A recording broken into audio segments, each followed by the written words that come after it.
मित्रों नमस्कार। मैं डॉक्टर अशोक अयोध्यावासी यूट्यूब चैनल पर आप सभी का स्वागत करता हूं।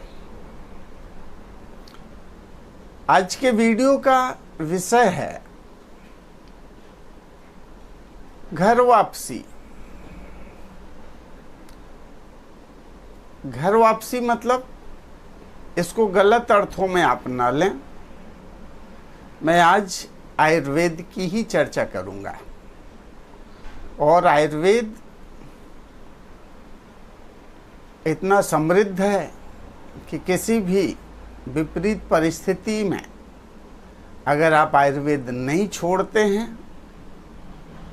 तो आप सफल रहेंगे।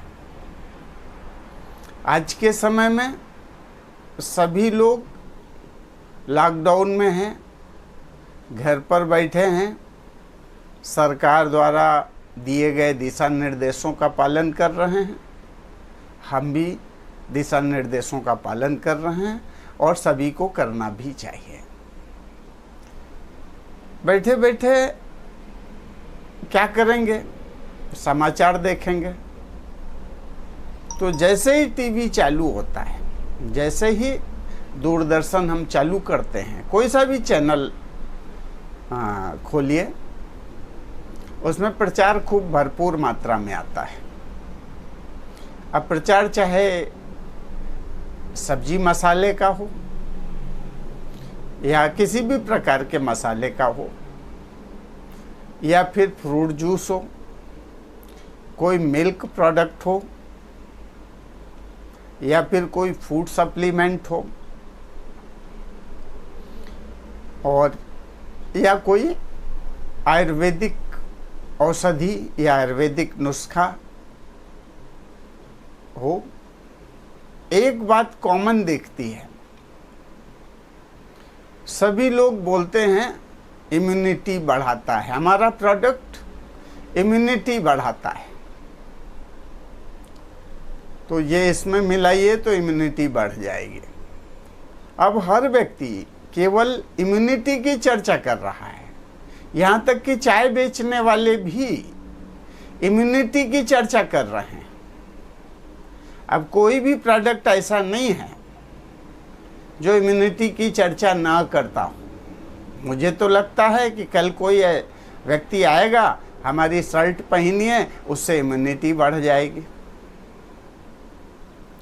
पर क्या करें, ये हमारा देश बड़ा अजीब है। सदियों से वही प्रोडक्ट प्रयोग करते रहे। गांव का पैदा हुआ, घी, दूध, फल, फूल, सब्जी सब कुछ लेते रहे। तब कभी ध्यान नहीं आया कि इम्यूनिटी भी बढ़ती है इन सब चीज़ों से।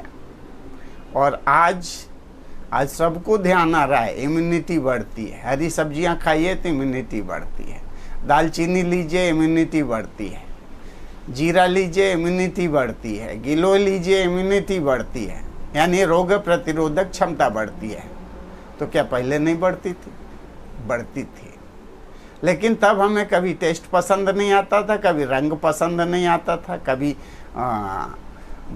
सस्ती होने की वजह से हम इसे नहीं लेते थे, कभी देसी आइटम होता था क्योंकि विदेशी ज़्यादा काम का है।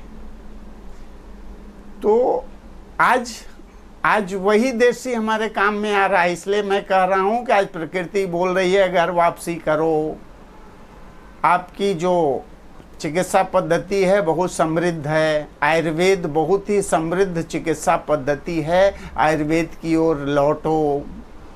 जहाँ लोग इम्यूनिटी के लिए दवा तलाश रहे हैं, वहाँ आयुर्वेद में वैसी बहुत सारी दवाइयाँ हैं जो प्रूवन है कि इनसे इम्यूनिटी बढ़ती है। लेकिन हम तब तक यूज नहीं करेंगे जब तक कि हमारे देश में जो सर्वोच्च संस्था है जो चिकित्सा पद्धति को देखती है वो नहीं बोलेगी, तब तक नहीं करेंगे। कल के दिन में देखिएगा पानी की बोतल में भी आएगा कि हमारा पानी पियो, इससे इम्यूनिटी बढ़ती है। तो लोग घर का पानी नहीं पिएंगे, वो बोतल बंद पानी पिएंगे। और फिर कुछ समय बाद कोई ऐसा रिसर्च आएगा कि नहीं बोतल बंद पानी से इम्यूनिटी नहीं बढ़ती है। आप घर वापसी करो, अपनी संस्कृति, अपनी चिकित्सा पद्धति, अपनी सरकार, अपने वैज्ञानिक, अपने डॉक्टरों की बात मानो। ये हो गई आपकी घर वापसी। अब एक चीज पर बड़ा मन दुखित होता है। अब देखिए, मैं चर्चा कर रहा हूं और ये वीडियो विवादों में फंसेगा।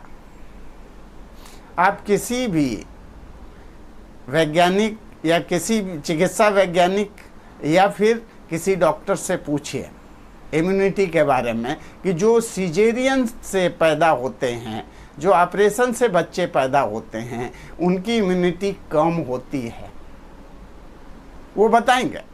और जो नॉर्मल डिलीवरी से पैदा होने वाले बच्चे हैं, उनकी इम्यूनिटी अच्छी रहती है। इम्यूनिटी एक दिन से काउंट नहीं करती। ये इम्यूनिटी का लाभ मुझे जन्म से लेकर मृत्यु तक, यानी जीवन पर्यंत हमें इम्यूनिटी का लाभ मिलता है। और जब हम ये जानते हैं कि नॉर्मल डिलीवरी से पैदा हुए बच्चे ज़्यादा इम्यून होते हैं, उनकी रोग प्रतिरोधक क्षमता ज़्यादा होती है उनकी अपेक्षा जो ऑपरेशन से पैदा होते हैं, जो सिजेरियन डिलीवरी से बच्चे पैदा होते हैं। इस बारे में हम कब चर्चा करेंगे? जरूरत है आज चर्चा करने की। क्यों? क्योंकि पूरा विश्व इम्यूनिटी की बात कर रहा है। तो हम ये बात तो अब अपने डॉक्टर से पूछें।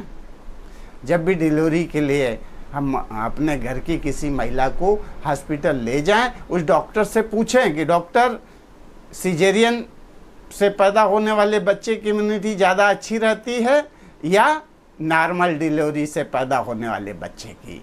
एक प्रश्न है, आपके सामने रख रहा हूं। अगर समझ में आवे तो आप पूछना शुरू करिए अपने डॉक्टर से और अपनी इम्यूनिटी बढ़ा के रखिए।